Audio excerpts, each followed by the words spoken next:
Hello my lovelies and welcome back to the channel. Today is an honest catch-up. We haven't done one of these in a while, and I thought I'd just update you as to how things are going around my sort of mental well-being, my transition, how I'm feeling, and maybe this is something that you can kind of, I guess, relate to, or it resonates with you in some kind of way. Yeah, this coffee is so good. I made this really nice this morning. I mean, I didn't make it, the machine made it, but you know what I mean. So the two things I thought I'd chat about today is my transition and how that's been impacting my sort of mental well-being and stuff. And the two are very closely linked. And so it makes sense to talk about them in this way. Something has happened to me over the last couple of weeks, months. And I don't know how to describe it, but it feels like a glow up era. I have felt so extraordinarily comfortable and confident, like in my being, in my body, in my brain, and it's sort of shifted a little bit how I'm like engaging with the world and how I'm experiencing things, because it really is incredible. I feel like now I am at a point in my life where I feel extraordinarily affirmed by the people in my life, extraordinarily held in that space. And so it feels like I'm free to do things and be things that I historically have been, I guess, afraid to be. A large part of that has to do with my physical body. And I think a lot of the sort of confidence and sort of inner peaceness that I've been experiencing lately has been because I've been sort of like looking after my body in a particular way. I've been going to gym, I guess, regularly. I've been eating well. I've been just like taking care of myself.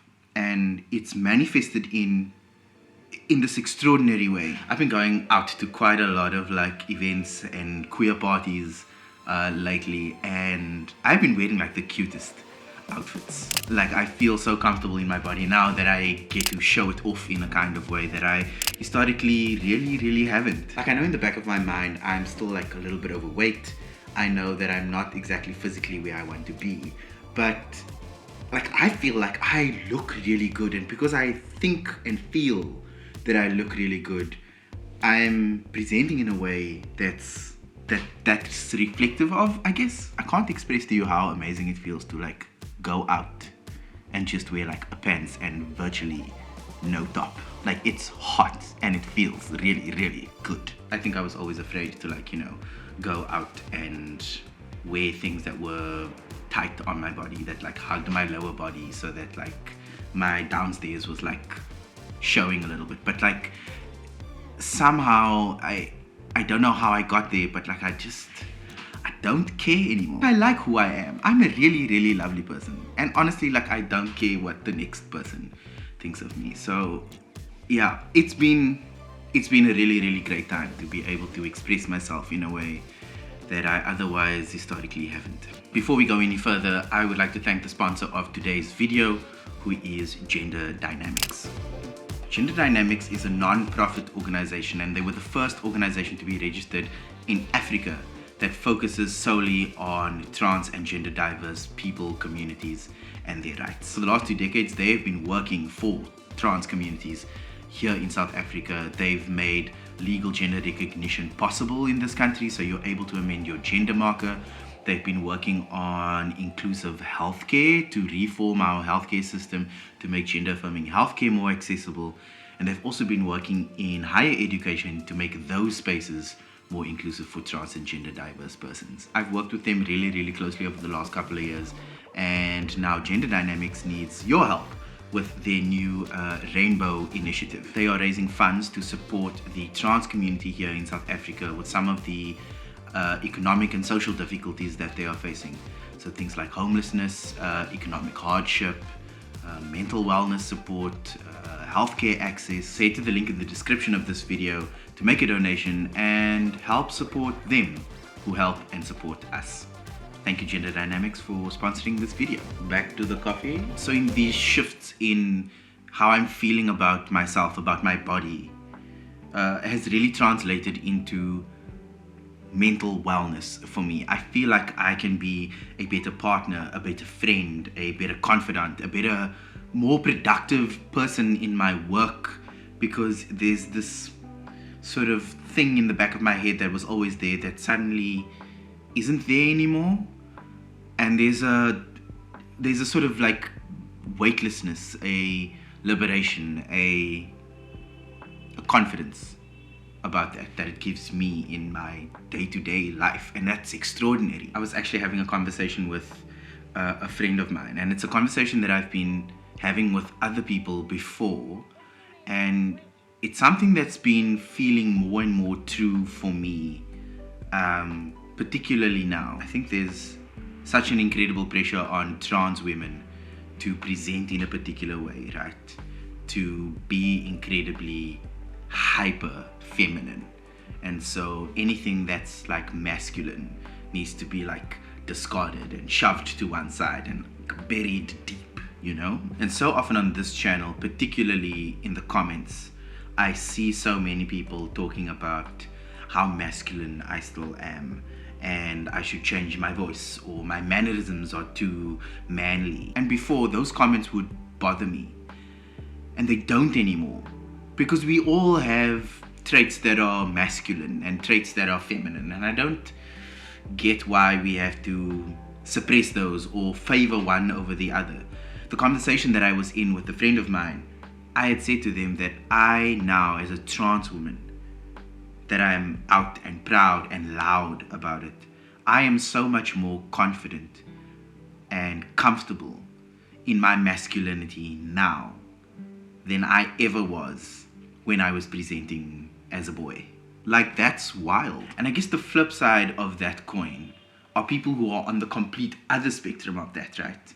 Where they fetishize trans people, and particularly trans women, right?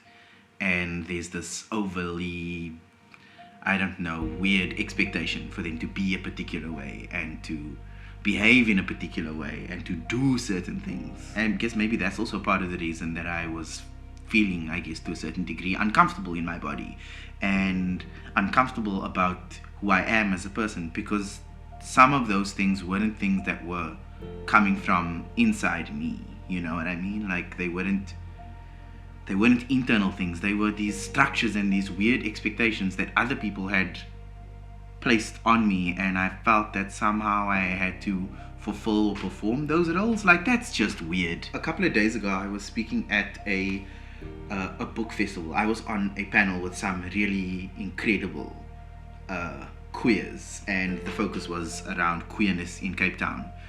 And it was interesting to me because we were talking about sort of community and what that meant, and what did it mean for me when I think about the Cape Town queer community. And when I was coming out and trying to figure out myself, figure out the things, I was trying to find stories, content, narratives, videos on people who looked like me, people who had my experience.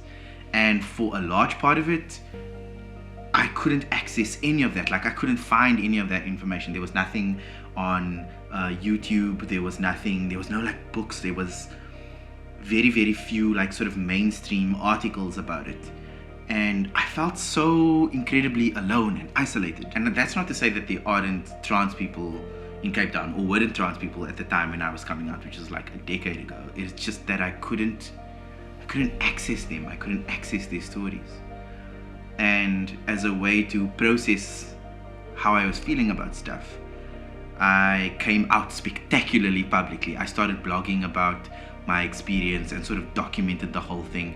And this YouTube channel is a sort of extension of that, right? And so when we talk about things like community, like, I built my own community. I had to build my own sense of belonging in the world, because it wasn't there when I was coming out and trying to figure things out. And now, because I've put in the work, I've eventually found this community, and it is incredibly affirming to be surrounded by people who see you and people who value you, and it's made all the difference in the world to my mental well-being. For those of you who are young and who are coming out, who are trying to find your space in the world, I guess, there is a community for you, and like people are waiting to hold you and to talk to you and to, sit with you while you're trying to figure the things out. And the thing that I wish somebody had said to me when I first came out, when I was struggling with things, was that it is going to get better. And it gets better. I promise. Okay, my lovelies, thank you so much for tuning in. As always, if you've been enjoying this content, leave me a thumbs up. I'd really appreciate that. And if you are not already subscribed to this channel, please go ahead and hit that subscribe button and turn the bell on for notifications so that you are in the loop for when we upload more videos. And I'll see all of you in the next one. Ciao.